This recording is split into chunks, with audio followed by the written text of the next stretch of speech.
Woofer versus subwoofer. So ano yung mas prefer sa inyo mga boss na gamitin, no? Ito ay woofer. Yun. Frequency response niya is 80 Hz to 3 kHz. So wattage na is 200 watts. So RMS nito mga boss is 100 lang.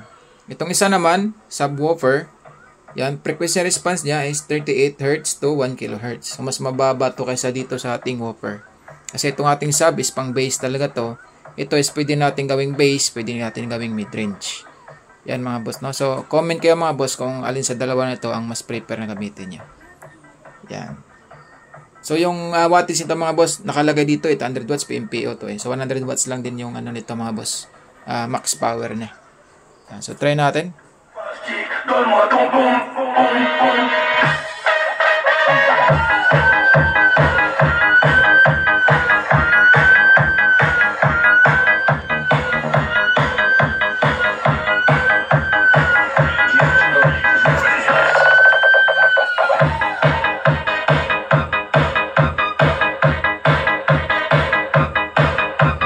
Pag sa woofer mga boss, malikot talaga yung kanyang cone. So, unlike dito sa ating woofer na halos di siya gumagalaw.